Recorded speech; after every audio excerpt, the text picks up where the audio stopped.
She's a manipulative leech who's been stealing from us for years, my daughter-in-law shouted in court. I didn't flinch. I stood, pulled out a signed affidavit, and handed it to the judge. He went pale and said, "No one moves. Close the doors." But let me back up to how I got to this moment, sitting in that sterile courtroom with fluorescent lights humming overhead while my own family painted me as a criminal. 3 months earlier, I was Margaret Chen, 62 years old, recently retired from my accounting firm after 35 years of meticulous work. My husband Robert had passed away 18 months before, leaving me alone in our 4-bedroom house in Millfield. The grief was still raw, but I was managing. I had my routines, my garden, my weekly bridge games with the ladies from church. That's when my son David and his wife Sarah moved in to help me through my grief. At least that's what they told everyone. Sarah was all smiles and concerned touches on my arm whenever neighbors were around. Before we continue, comment where you're watching from and subscribe to the channel. We'd love to see how far our stories are reaching. Poor Margaret is having such a hard time adjusting, she'd whisper to Mrs. Henderson next door. We just couldn't leave her alone in this big house. The changes started small. Sarah suggested we update the outdated kitchen. It would be therapeutic for you, Mom Chen, she said, with that sweet smile that never quite reached her eyes. Then came the living room furniture. This old stuff is so depressing. Let's brighten things up. My antique dining set that Robert and I had saved for disappeared one weekend while I was visiting my sister. We donated it, Sarah explained. You seemed so sad whenever you looked at it. Each time I protested, David would take Sarah's side. Mom, she's just trying to help. You've been stuck in the past since Dad died. My gentle son, who used to defend me against playground bullies, now stood silently while his wife dismantled our family history piece by piece. The financial questions began subtly. Sarah would comment on bills left on the kitchen counter. Goodness, your property taxes are high, and this utility bill seems excessive. She'd shake her head with mock concern. Maybe we should help you organize your finances better. When I mentioned that Robert had left me quite comfortable with his life insurance and retirement savings, Sarah's eyes lit up in a way that should have warned me. How wonderful that you don't have to worry about money. But you know, at your age, it might be wise to have someone younger help manage things. All these investment accounts and paperwork can be so overwhelming. I should have trusted my instincts. As an accountant, I knew exactly what my finances looked like. But grief does strange things to your confidence. The loneliness after Robert's death had left me vulnerable, desperate for family connection. When Sarah offered to help with my bookkeeping, saying it would give us bonding time, I foolishly agreed. The first signs of real trouble came when I received a call from my bank about unusual activity on my savings account, large withdrawals I didn't remember making. When I questioned Sarah, she had explanations ready. Oh, those were for the house repairs we discussed. The new water heater, remember? And the roof estimate. She'd show me invoices that looked official enough, though something felt off about them. My attempts to check my own accounts were met with gentle resistance.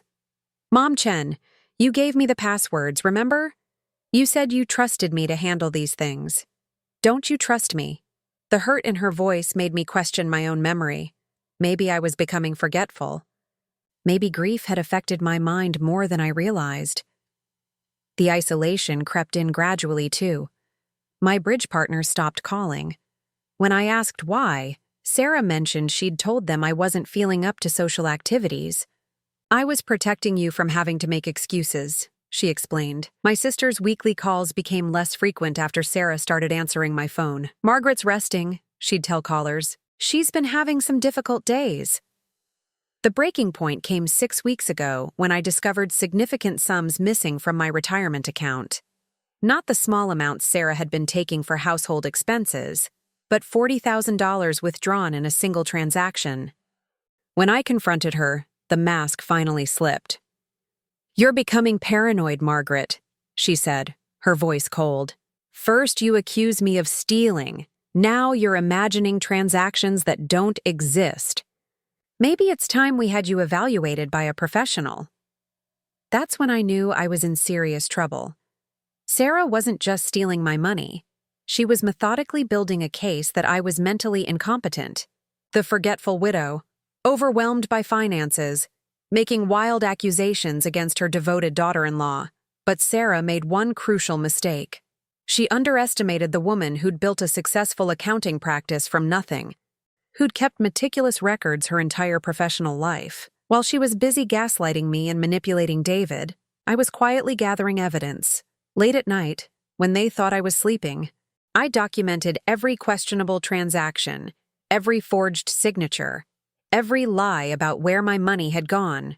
I contacted my former clients who were lawyers, discreetly asking about elder abuse cases. I even set up a hidden camera in my home office after cash started disappearing from the emergency fund I kept in my desk drawer. The footage I captured was damning. Sarah going through my files, photographing financial documents, even practicing my signature on scratch paper. She was planning something bigger than just petty theft. The court date arrived after Sarah and David petitioned for guardianship, claiming I was no longer capable of managing my affairs. They presented a compelling case, a grieving widow, increasingly paranoid and confused, making wild accusations against the family members trying to help her. Sarah's performance was Oscar-worthy. Tears streamed down her face as she described how heartbreaking it was to watch me deteriorate. "She's accused me of stealing from her multiple times," she sobbed. "Yesterday, she claimed I'd taken $40,000 from her retirement account. The bank confirmed no such transaction occurred." Of course the bank confirmed it, because Sarah had opened a joint account and transferred the money legally. Using the power of attorney I'd mistakenly granted her, David sat beside her, his face a mask of reluctant sadness, my own son, nodding along as his wife painted me as a delusional old woman whose mind had been destroyed by grief. The betrayal cut deeper than any financial loss. That's when I stood up in that courtroom, pulled out the signed affidavit, and watched the judge's face change. Because while Sarah had been busy playing victim, I'd been playing chess, and I was about to reveal my checkmate move. The judge's words echoed in the suddenly silent courtroom as he examined the affidavit I'd handed him. But to understand why that document was so powerful, you need to know how Sarah's manipulation began, and how close I came to losing everything without even realizing it. It started the day after Robert's funeral. I was sitting in my kitchen, still in my black dress, staring at a cup of coffee that had gone cold hours ago. The house felt impossibly empty, 38 years of marriage, and suddenly I was alone with nothing but the sound of the grandfather clock ticking in the hallway. That's when David knocked on the door. My son looked so much like his father in that moment. The same concerned brown eyes, the same way of running his hand through his hair when he was worried. "Mom, Sarah and I have been talking. We don't think you should be alone right now." I should have been grateful. Maybe another mother would have been. But something felt off about the way Sarah stood behind him, her hand on his shoulder, her expression calculating rather than sympathetic. She'd never shown much interest in spending time with me before Robert died. At family gatherings, she'd make polite conversation for a few minutes before finding excuses to step away. "We could stay in the guest room," David continued, "just temporarily, until you're feeling stronger." I wanted to say no. Every instinct I'd developed over 6 decades of life was screaming that this was a mistake. But the loneliness was crushing, and David was my only child. "If you think it would help," I heard myself saying. Sarah's smile was radiant. "We'll take such good care of you, Mom Chen." The first week was almost normal. Sarah cooked meals, David helped with yard work, and we watched television together in the evenings. I started to think maybe I'd been unfair in my assessment of my daughter-in-law. Maybe grief had made me suspicious of kindness. Then came the suggestions. "Margaret, I noticed you have stacks of mail piling up on the kitchen counter. Would you like me to help you go through it?" Sarah's voice was gentle, concerned. I know how overwhelming paperwork can be when you're grieving. I should have said no. But the truth was, I had been letting things pile up. Opening bills and bank statements felt like admitting Robert was really gone, that I was truly on my own now. That would be helpful, I admitted. Sarah's efficiency was impressive. She sorted everything into neat piles, explaining each category as she worked. Bills to pay immediately, statements to file, junk mail to discard. She held up a credit card offer. "You get so many of these scam letters. It's good that you haven't been opening them. Seniors are targeted by these predators all the time." The word seniors stung. I was 62, not 90, but I let it pass. Over the following days, Sarah gradually took over more of my administrative tasks. "I'll handle the insurance paperwork for Robert's burial," she offered. "You shouldn't have to deal with such depressing details right now." When the life insurance check arrived, she brought it to me with a sympathetic expression. "Such a large amount must feel overwhelming. Would you like me to help you deposit it safely?" That's when the first red flag should have gone up. Sarah knew exactly how much the life insurance policy was worth, information I'd never shared with her. But grief makes you careless with details that would normally demand attention. The bank visit was my first real taste of Sarah's manipulation skills. She accompanied me, her arm linked through mine like a loving daughter. When we sat with the account manager, she did most of the talking. "My mother-in-law is having such a difficult time," she explained to the young man behind the desk. "She's been forgetting to pay bills, losing important documents. We're worried about her managing such a large sum on her own." She squeezed my hand. I've offered to help her stay organized. I wanted to protest. I wasn't forgetting bills or losing documents. But Sarah's tone was so caring, so reasonable, that contradicting her would have made me look defensive and confused. The bank manager nodded sympathetically and suggested adding Sarah as a joint account holder for convenience. "Just temporarily," Sarah assured me later, "until you're feeling more like yourself." That night, I lay awake listening to Sarah and David's hushed conversation through the thin walls. I couldn't make out specific words, but Sarah's tone was excited, triumphant. David's responses sounded uncertain, questioning. I told myself I was being paranoid. Grief was making me imagine sinister motives where none existed. The changes to my house began slowly. Sarah would move things while cleaning, then apologize when I couldn't find them. "I'm so sorry, Mom Chen. I thought the sugar bowl looked better on this shelf." But it wasn't just displacement. Items were disappearing entirely. Small things at first. A silver picture frame that had held Robert's and my wedding photo. "I moved it somewhere safe while dusting," Sarah would say, then seemed genuinely puzzled when we couldn't locate it. My address book vanished from the kitchen drawer where I'd kept it for years. When I asked about it, Sarah looked concerned. "You asked me to throw it away yesterday, remember? You said all those old numbers were just making you sad." I had no memory of such a conversation, but Sarah's certainty made me doubt myself. The phone calls started changing too. Sarah began answering my line, screening my contacts with protective efficiency.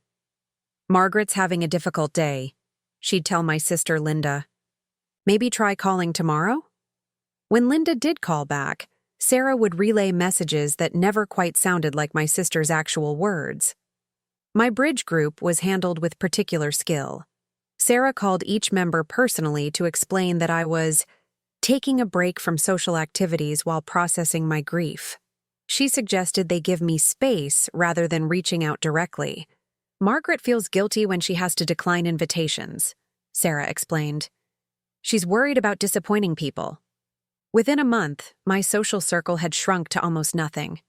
The women who'd been my friends for decades were suddenly absent from my life, and I was too embarrassed to explain that I hadn't actually asked for this isolation. The financial manipulation escalated gradually. Sarah would show me bills that seemed higher than usual, shaking her head with concern. "Your grocery expenses have really increased, and this utility bill seems excessive. Maybe there's a leak somewhere?" She'd pause meaningfully. "At your age, it's easy to miss these warning signs." Again with the age comments. I was a year younger than Sarah's own mother, but somehow I was being treated like I was sliding into senility. Sarah's suggestions became more frequent and more specific. "Maybe we should consolidate some of your accounts for easier management. That investment advisor of Robert's seems to be charging excessive fees. These monthly automatic payments are scattered across so many different bills. Let me help you streamline everything." Each change was presented as helpful simplification, protection against my supposedly declining mental faculties. And David supported every suggestion. His trust in his wife, absolute. The most insidious part was how Sarah made me complicit in my own victimization. She'd ask my permission for everything, making each decision seem like my choice. "Should I pay this bill for you, Mom Chen?" Would you like me to call the bank about this confusing statement? Don't you think it would be easier if I handled these transactions? I said yes because saying no would mean admitting I didn't trust her, and admitting I didn't trust her meant admitting that David had married someone who was systematically destroying my independence. 3 months into their stay, I realized I hadn't written a check or made a bank transaction in weeks. All my financial business was flowing through Sarah's helpful hands. My mail was sorted by her judgment. My social connections had been severed by her protective interventions. I was disappearing from my own life, one small concession at a time. But Sarah made one crucial error. She assumed that because I was grieving, I was also stupid. She forgot that I'd spent 35 years managing complex financial accounts, that I'd built my career on attention to detail and documentation. Late one night, unable to sleep, I went to my home office to find my financial records. What I discovered in my filing cabinet made my blood run cold. Statements I'd never seen before, showing withdrawals I'd never authorized, signature pages for accounts I didn't remember opening. That's when I realized this wasn't careless money management or grief-induced confusion. This was systematic theft, carefully planned and expertly executed. And that's when I started fighting back. The moment I saw those unauthorized withdrawals in my filing cabinet, something shifted inside me. The fog of grief that had been clouding my judgment for months suddenly lifted, replaced by the sharp clarity I'd relied on throughout my accounting career. I wasn't losing my mind. I was being robbed. My hands trembled as I spread the statements across my desk. $47,000 missing from various accounts over the past 3 months. Each withdrawal had been carefully orchestrated to avoid triggering bank alerts, amounts just under reporting thresholds, spread across different institutions, timed to coincide with periods when I'd been particularly distraught. The signatures looked like mine, but something was off about the pen pressure and letter formation. As someone who'd spent decades analyzing financial documents for inconsistencies, I recognized forgery when I saw it. Sarah had been practicing my handwriting, perfecting it over weeks of observation. But what chilled me most was the systematic nature of the theft. This wasn't opportunistic crime. It was a carefully planned operation. Sarah hadn't moved in to comfort a grieving widow. She'd moved in to position herself for a calculated heist. I needed evidence, but I had to be smart about gathering it. Sarah and David were just down the hall, and any suspicious behavior on my part could accelerate whatever timeline they were working toward. I quietly photographed each document with my phone, uploading them to a cloud storage account Sarah didn't know existed. The next morning, I acted as normally as possible. Sarah made breakfast while chattering about her plans to reorganize my closet. "You have so many clothes you never wear anymore, Mom Chen. We should donate them to make space for things that actually fit your current lifestyle." My current lifestyle. As if widowhood meant I needed an entirely new wardrobe to match my diminished circumstances. "That sounds lovely, dear," I said, forcing a smile while my mind raced. How many other assets was she planning to liquidate under the guise of helpful decluttering, while Sarah sorted through my belongings upstairs? I made a crucial phone call to my former colleague Janet Morrison, now a forensic accountant specializing in elder financial abuse. We'd worked together for 15 years before my retirement, and she knew my capabilities better than anyone. "Margaret, thank God you called," Janet said when I explained my situation. "I've been wondering about you since Robert's funeral. Sarah seemed so attentive at the service. Too attentive, if you know what I mean." I did know what she meant. Even in my grief-stricken state, I'd noticed how Sarah had positioned herself as my primary caretaker that day, intercepting condolence conversations and speaking for me when people asked how I was managing. "I need help documenting what's been happening," I told Janet. "But I can't let them know I'm investigating." Janet was quiet for a moment. "How long have they been living with you?" 3 months. "And you've given Sarah access to your accounts?" The shame burned in my throat. "Yes. She said it was temporary, just to help me stay organized." "Margaret, listen to me carefully. You're not the first intelligent woman to fall for this con. Grief makes people vulnerable, and these predators are experts at exploiting that vulnerability. The important thing now is building a case before they realize you're onto them. Janet walked me through the process of secretly documenting financial crimes. Hidden cameras were legal in my own home, especially if I suspected theft. Recording conversations was trickier, but if I could prove fraud, those recordings might become admissible evidence. Over the following weeks, I became a detective in my own house. I installed a tiny camera in my home office, concealed behind books on the shelf where I kept my financial files.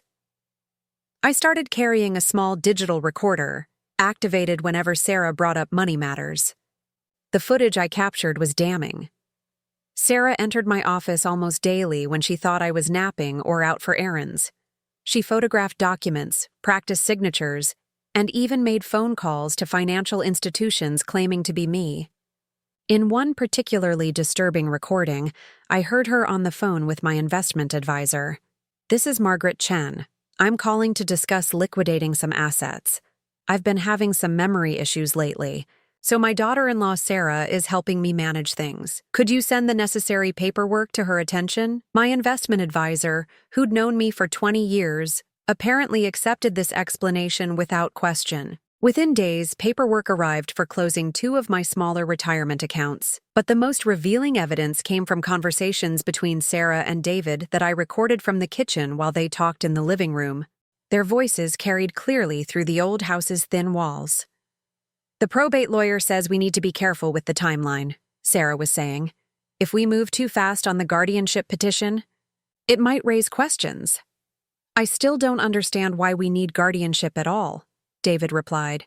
"Mom seems fine to me. Sad, but not incompetent." Sarah's laugh was cold. "She's been fine so far because I've been managing everything for her. But look at these bank statements. She's been making terrible financial decisions, withdrawing large amounts for no reason, forgetting about bills, signing documents she doesn't understand." My blood ran cold as I realized what she was doing. Sarah was creating evidence of my supposed incompetence by making the very mistakes she was attributing to me. The withdrawals she'd forged were being presented as proof of my declining mental state. "Once we have guardianship," Sarah continued, "we can move her into that assisted living facility we looked at. The house can be sold to pay for her care, and we can manage her remaining assets more efficiently." "Efficiently for whom?" David asked. And for a moment I heard a flicker of the moral sun I'd raised. "For her, of course," Sarah said smoothly. "And for us. We're sacrificing our own lives to care for her, David. We deserve some security for our future, too." That conversation clarified everything. Sarah wasn't just stealing my money, she was planning to steal my entire life. The assisted living facility would isolate me completely, making me dependent on her version of events. The house sale would provide a massive influx of cash, and guardianship would give her legal control over every aspect of my existence. I had to move fast. The next morning, I told Sarah I needed to visit my doctor for a routine checkup. "I'll drive you," she offered immediately, as she always did. But this time I was ready. "Actually, Linda is picking me up. We're having lunch afterward." It was a lie, but I needed to establish some independence. Sarah's smile tightened. "Are you sure that's wise? You know how Linda upsets you with all her questions about your finances." Linda had never asked me about my finances, but this comment revealed how carefully Sarah had been monitoring and controlling my relationships. "I'll be fine," I said firmly. "It's just a few hours." Instead of going to the doctor, I drove straight to Janet's office. Together, we spent 3 hours organizing my evidence and developing a strategy. Janet examined every document, every recording, every photograph with the methodical precision that had made her reputation in forensic accounting. "This is one of the most sophisticated elder abuse cases I've seen," she told me. "Sarah's been building this con for months, possibly planning it before Robert even died. She's created a paper trail that makes you look incompetent while positioning herself as the devoted caretaker. If she'd succeeded with the guardianship petition, you would have lost everything." Janet helped me contact a lawyer specializing in elder law and financial crimes. We scheduled an emergency consultation for the following week, right before the guardianship hearing that Sarah had arranged without my knowledge. But first, we needed to secure my remaining assets. Janet walked me through the process of freezing accounts, documenting the theft, and protecting what Sarah hadn't already stolen. The most important thing, Janet emphasized, is not to let them know you're fighting back. If Sarah realizes you've discovered her scheme, she might accelerate her timeline or destroy evidence. I drove home that afternoon with a strange mixture of terror and determination. For months, I'd been disappearing from my own life, allowing Sarah to erase my independence piece by piece. But now I was fighting back with all the skills and intelligence that had built my career. Sarah was waiting when I walked through the door, her expression carefully concerned. "How was your appointment? Mom Chen? You look tired." "Just the usual checkup," I replied, amazed at how normal my voice sounded. "Dr. Peterson says I'm doing well, considering everything." That night, I lay in bed listening to Sarah and David's whispered conversation through the walls. They were discussing the upcoming guardianship hearing, confident in their carefully constructed case. They had no idea that I was building a case of my own. And in just a few days, we would face each other in court, where the truth would finally come to light. The week before the guardianship hearing was the longest of my life. Every interaction with Sarah and David felt like walking through a minefield, knowing that one wrong step could expose my investigation and destroy any chance of justice. Sarah's behavior became increasingly possessive as the court date approached. She accompanied me everywhere, citing concerns about my episodes of confusion. When I tried to go grocery shopping alone, she insisted on driving. "You've been so forgetful lately, Mom Chen. Last week you couldn't remember where you parked the car." That had never happened, but Sarah's confident assertion made me doubt my own memory for a moment. That's the insidious nature of gaslighting. It makes you question your own reality even when you know you're being manipulated. The most disturbing incident occurred 3 days before the hearing. I was in my office, reviewing the evidence Janet and I had compiled, when Sarah walked in without knocking. "What are you working on?" she asked, her tone light but her eyes sharp. I quickly minimized the browser window containing my financial records.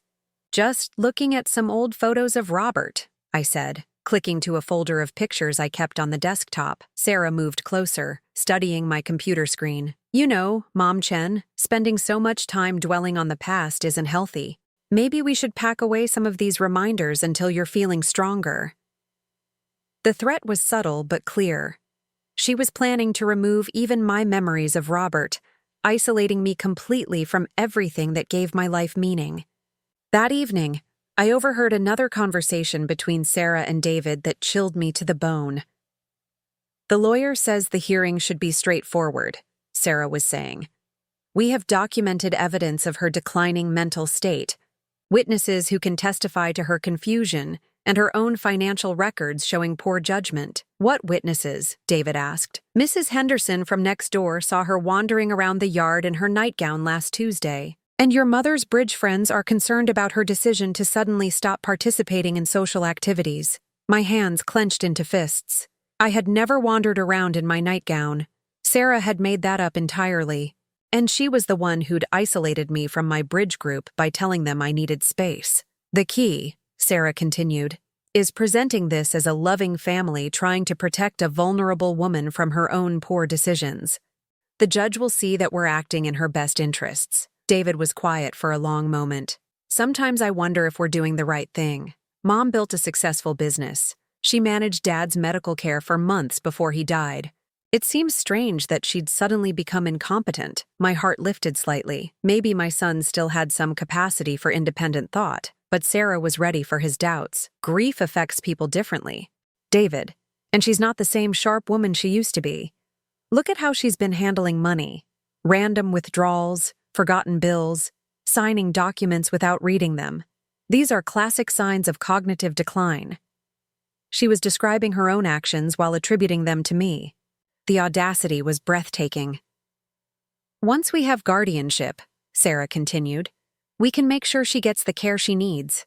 The assisted living facility has excellent programs for people with early-stage dementia." Dementia. She was planning to have me diagnosed with dementia based on financial irregularities she'd created herself. I had to bite my pillow to keep from screaming. The next morning brought a new crisis. Sarah announced that she'd scheduled a mental health evaluation for me with a geriatric psychiatrist.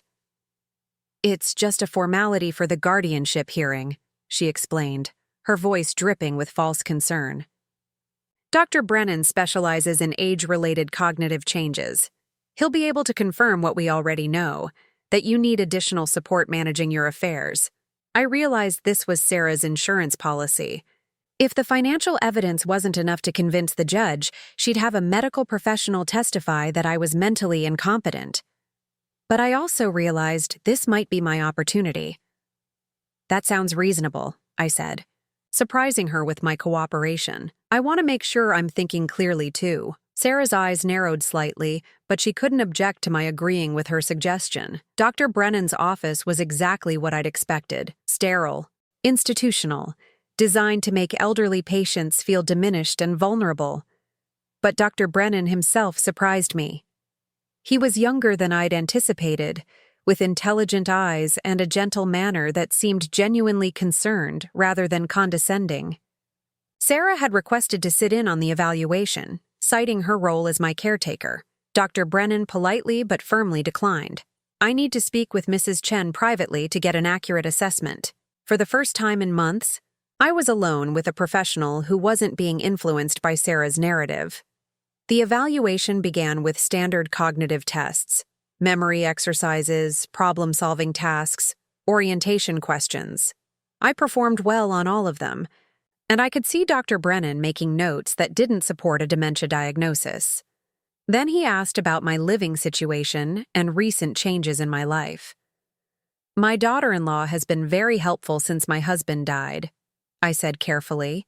"She's taken over most of my financial management. How do you feel about that arrangement?" It was the first time in months that anyone had asked how I felt about what was happening to me. The question nearly broke my composure. "Sometimes I wonder if I'm becoming too dependent on her help," I admitted. "I used to be very capable with money. I ran my own accounting firm for 35 years. Dr. Brennan looked up from his notes. "What kind of accounting work did you do?" I described my career, my expertise, my reputation in the business community. Dr. Brennan listened intently, occasionally asking follow-up questions that demonstrated he understood the complexity of the work I'd done. "Mrs. Chen," he said finally, "based on our conversation today, I see no evidence of cognitive impairment that would prevent you from managing your own affairs. Your memory is excellent, your reasoning skills are intact, and your judgment appears sound." Relief flooded through me. "What about the financial issues my daughter-in-law mentioned?" Dr. Brennan frowned. "What specific issues?" I described the concerns Sarah had raised: forgotten bills, impulsive withdrawals, poor financial decisions. Dr. Brennan made more notes. "Have you actually been experiencing these problems, or have others told you that you're experiencing them?" The question hit like a lightning bolt. "Others have told me," I realized. "I don't remember making the mistakes they've described." Dr. Brennan nodded slowly. "Mrs. Chen, I'm going to ask you a difficult question, and I want you to think carefully before answering. Do you feel safe in your current living situation?" The question hung in the air between us. This was my chance to tell the truth, to ask for help from someone with the authority to intervene, but I also knew that any accusations I made would be dismissed as paranoid delusions if I couldn't prove them. "I'm not sure," I said honestly. "I think I need to investigate some concerns before I can answer that question properly." Dr. Brennan studied my face for a long moment. "If you ever feel unsafe or need someone to talk to confidentially, here's my direct number." He handed me a card. Sometimes family members have the best intentions but don't realize they're being overprotective in ways that harm their loved one's independence. When the evaluation ended, Sarah was waiting in the reception area with barely concealed anxiety. "How did it go?" she asked brightly. "Dr. Brennan was very thorough," I said neutrally. On the drive home, Sarah probed for details about the evaluation. I gave vague responses while my mind raced with possibilities. Dr. Brennan's assessment would undermine Sarah's case for guardianship, but I wasn't sure it would be enough to expose her financial crimes. That evening, I made a decision that would change everything. I called Janet and asked her to contact Dr. Brennan's office. "I want him to know about the financial irregularities," I told her. If Sarah tries to use a psychiatric evaluation to support her guardianship petition, he needs to understand the full context. Janet was quiet for a moment. Margaret, that's risky. If Dr. Brennan reports suspected elder abuse, it could trigger an investigation before we're ready. I think we have to take that risk, I said. Sarah's timeline is accelerating. If we wait much longer, she might succeed in having me declared incompetent before we can prove she's the one committing crimes. The next day, Janet met with Dr. Brennan and shared our evidence. His response was immediate and decisive. He would not only refuse to support the guardianship petition, but would testify about signs of psychological manipulation if necessary. But Sarah had one more card to play. 2 days before the hearing, she presented me with documents to sign. "Just some insurance paperwork," she said casually. "The company needs updated beneficiary information." I glanced at the papers, and my blood ran cold. They weren't insurance forms. They were financial powers of attorney that would give Sarah complete control over my remaining assets. "I'll look these over later," I said, setting them aside. Sarah's mask slipped for just a moment. "They need to be returned tomorrow, Mom Chen. It's time-sensitive." That night, I realized Sarah was panicking. Dr. Brennan's evaluation hadn't gone as she'd planned, and she was trying to secure legal control over my finances before the guardianship hearing could potentially go against her. I was running out of time, but I finally had all the evidence I needed. The confrontation was coming, and I was ready. The night before the guardianship hearing, I couldn't sleep. I lay in my bed listening to the familiar sounds of the house Robert and I had shared for decades, the settling of old wood, the whisper of wind through the maple tree outside our bedroom window, the distant hum of the refrigerator in the kitchen where I'd prepared thousands of meals for my family. By morning, this might all be taken away from me. Sarah had left the power of attorney documents on my kitchen table with a note. "Please sign these before we leave for court, Mom Chen. The insurance company needs them today." Even now, she was maintaining the fiction that these were routine paperwork, rather than the final step in her elaborate theft. I dressed carefully that morning, choosing the navy blue suit I'd worn to important business meetings during my accounting career. If this was going to be my last stand, I wanted to look like the competent professional I'd always been, not the confused widow Sarah had spent months creating. At breakfast, David seemed nervous, fidgeting with his coffee cup and avoiding eye contact. Sarah, by contrast, was almost radiant with confidence. She'd styled her hair perfectly and chosen a modest dress that projected maternal concern and respectability. "Are you ready for today, Mom Chen?" she asked, her voice dripping with false sympathy. "I know this is difficult, but we're doing what's best for you." "I understand," I said quietly, and I did understand. Perhaps better than she realized. We drove to the courthouse in Sarah's car, with me relegated to the back seat like a child being transported by her caretakers. Sarah kept up a steady stream of reassuring chatter about how the proceedings would be quick and painless, how I'd be so much happier once I didn't have to worry about managing my affairs anymore. The courthouse was intimidating, all marble columns and echoing hallways that made me feel small and vulnerable. Exactly the effect Sarah was counting on, I realized. She'd chosen this venue deliberately to emphasize my supposed fragility. Our lawyer, Mr. Patterson, met us in the hallway outside the courtroom. He was younger than I'd expected, with the kind of aggressive confidence that came from winning cases rather than seeking justice. Sarah had chosen him carefully. "Mrs. Chen," he said, shaking my hand with practiced sympathy, "I want you to know that we're here to protect your interests. The guardianship arrangement we're proposing will ensure that you receive the care and support you need."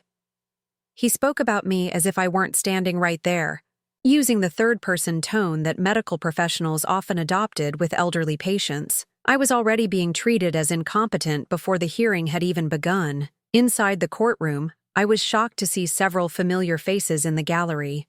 Mrs. Henderson from next door, my former bridge partner Carol, even my mailman Mr. Rodriguez.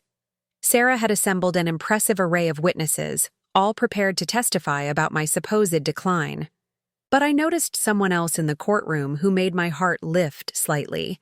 Janet Morrison, sitting quietly in the back row. She caught my eye and gave me an almost imperceptible nod. My allies were in position too. Judge Harrison was a stern-looking woman in her 50s who commanded immediate respect. She reviewed the paperwork briefly before addressing the courtroom.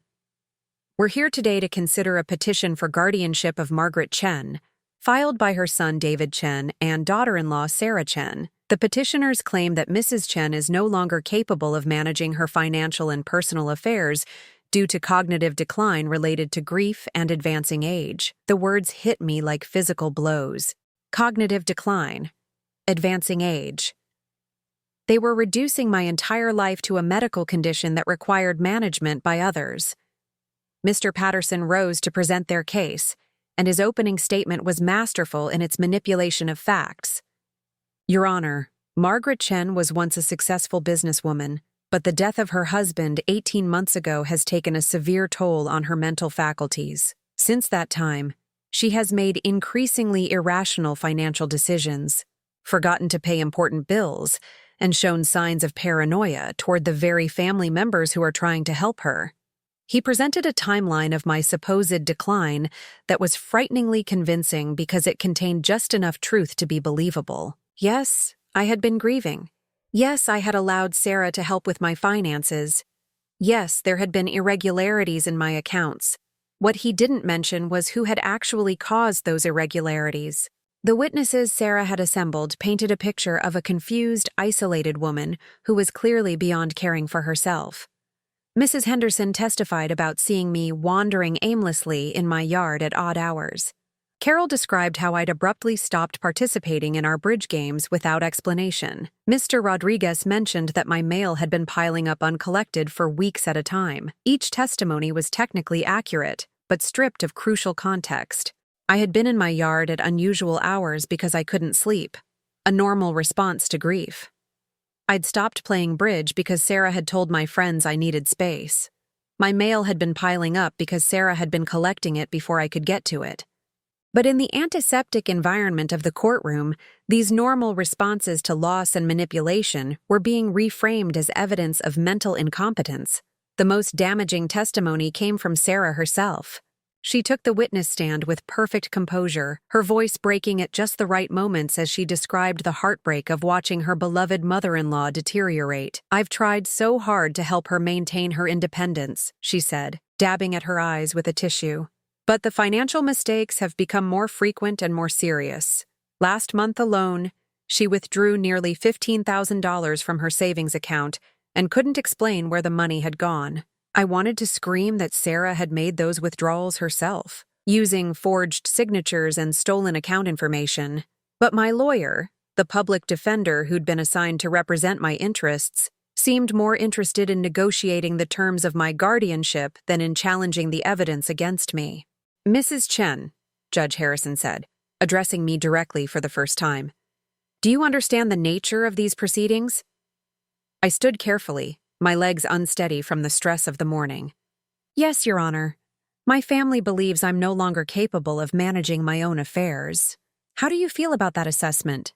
This was my moment. I could accept the narrative that had been constructed around me, allow myself to be declared incompetent, and spend my remaining years as a ward of the people who had systematically robbed me. Or I could fight back with everything I had. Your Honor, I said, my voice gaining strength. I believe there are some serious misunderstandings about my situation that need to be addressed. Sarah's confident expression flickered for just a moment. Mr. Patterson half rose from his seat, clearly preparing to object to whatever I might say. But I wasn't finished. I'd like to present some evidence that I believe is relevant to these proceedings. Judge Harrison looked surprised. What kind of evidence? Mrs. Chen, I reached into my purse and pulled out a manila envelope, financial records, recordings, and documentation that I believe will shed new light on the circumstances that brought us here today. Sarah had gone completely pale. David looked confused and frightened. Mr. Patterson was on his feet now, objecting loudly about proper procedures and evidence submission. But Judge Harrison held up her hand for silence. Mrs. Chen, did you compile this evidence yourself? Yes, Your Honor, with the assistance of a forensic accountant and my former business colleagues. The judge's expression sharpened with interest. Approach the bench. Please. As I walked forward with my envelope, I could hear Sarah whispering urgently to Mr. Patterson behind me. David was trying to get their attention, clearly realizing that something had gone very wrong with their carefully orchestrated plan.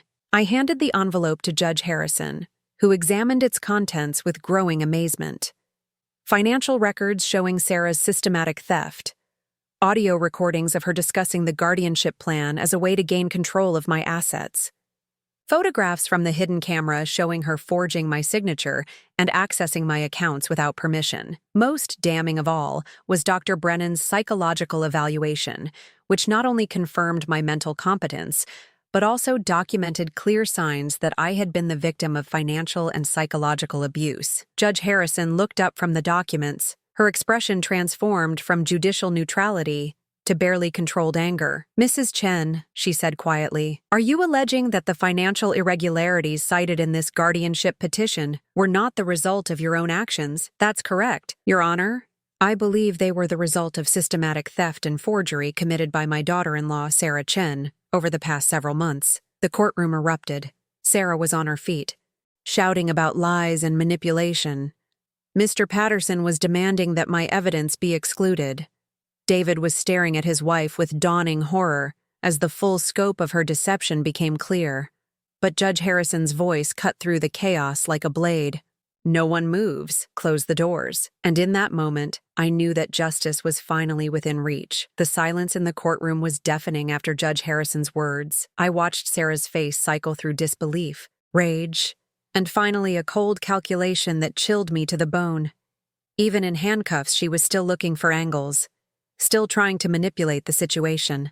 "Your Honor," Mr. Patterson said, his voice strained, "my client maintains her innocence. These allegations are based on circumstantial evidence and the confused perceptions of an elderly woman who—" "Mr. Patterson," Judge Harrison interrupted sharply, "I suggest you stop talking immediately. Your client is facing serious criminal charges, and anything you say right now could make her situation considerably worse." Detective Martinez stepped forward with Assistant District Attorney Wells.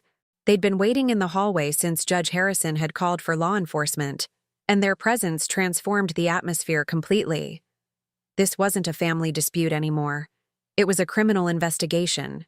"Mrs. Sarah Chen," Detective Martinez said formally, "you're under arrest for elder financial abuse, forgery, identity theft, and conspiracy to commit fraud." Sarah's scream echoed through the courtroom as the handcuffs clicked into place.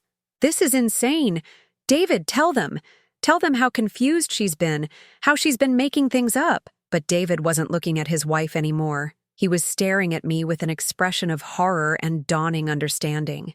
My son, my gentle, trusting son, was finally seeing the woman he'd married for what she really was. "Mom," he whispered, his voice breaking. "Oh God, Mom, what did we do to you?" The pain in his voice almost undid me.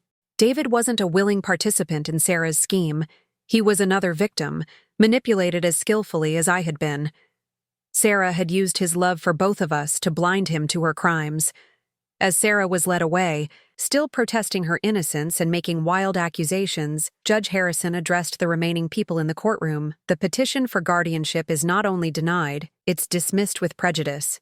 Mrs. Margaret Chen has demonstrated exceptional mental competence and remarkable courage in documenting what appears to be a sophisticated criminal conspiracy against her." She turned to look at me directly. "Mrs. Chen, I want you to know that elder abuse is one of the most underreported crimes in our society. Victims are often convinced they're experiencing natural confusion rather than deliberate manipulation. Your decision to fight back may have saved not only your own independence, but protected other potential victims from this predator." The words felt like absolution after months of being told I was paranoid, confused, and incompetent. After the hearing, David and I sat in my car in the courthouse parking lot. He was crying, deep, wrenching sobs that seemed to come from somewhere primal. "I helped her," he kept saying. "I helped her isolate you. I helped her make you feel crazy. How could I not see what she was doing?" I reached over and took his hand, the same hand I'd held when he was a frightened little boy. "She's very good at what she does, David." The detective told me they found evidence of 2 other elderly women she'd targeted in neighboring towns. "This wasn't impulse. It was a pattern. But you're my mother. I should have protected you." The guilt in his voice was almost unbearable. "You thought you were protecting me. She convinced you I needed protecting from myself." We sat in silence for a while, watching people come and go from the courthouse. Normal people dealing with normal legal matters, divorces, traffic tickets, property disputes, nothing like the nightmare we'd been living through. "What happens now?" David asked finally. "Now we figure out how to rebuild," I said. "Both of us." The investigation moved quickly. Within a week, Detective Martinez had traced the full extent of Sarah's theft. She'd stolen $63,000 from my various accounts over 6 months, using forged signatures and stolen account information. The money had gone toward credit card payments, a new car, and a down payment on a vacation home she'd been planning to surprise David with after she'd gained control of all my assets. The vacation home purchase was what ultimately sealed her fate. She'd used my forged signature to secure a loan, creating a paper trail that was impossible to explain away. But more disturbing than the money was the psychological evidence. Investigators found detailed notes in Sarah's handwriting, documenting her strategy for isolating me from friends and family. She'd kept a journal of my daily activities, looking for signs of confusion she could exploit. She'd even researched the symptoms of early-stage dementia to better mimic them in her reports to David and others. It was systematic, calculated, and utterly without conscience. The trial 8 months later was swift and decisive. Sarah's new lawyer, Mr. Patterson, had withdrawn from the case, tried to argue that she'd genuinely believed I was incompetent and had been trying to help. But the evidence was overwhelming. The audio recordings were particularly damaging. Hearing Sarah's voice as she discussed plans to sell my house and move me to assisted living made it clear that she'd never been concerned with my welfare. She'd been planning my elimination from my own life. She was sentenced to 6 years in prison and ordered to pay full restitution. The judge noted that elder abuse was a particularly heinous crime because it targeted society's most vulnerable members and destroyed the trust that families depend on. During the months leading up to the trial, David and I slowly began rebuilding our relationship. It wasn't easy.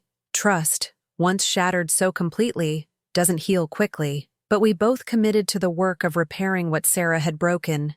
David started visiting regularly, not to check on my competence, but to simply spend time with his mother. We talked about Robert, about David's childhood, about the dreams and disappointments that make up a life. For the first time in years, we had conversations that weren't filtered through Sarah's manipulation. He helped me reconnect with friends I'd lost during Sarah's isolation campaign. My bridge group welcomed me back with tears and fierce hugs.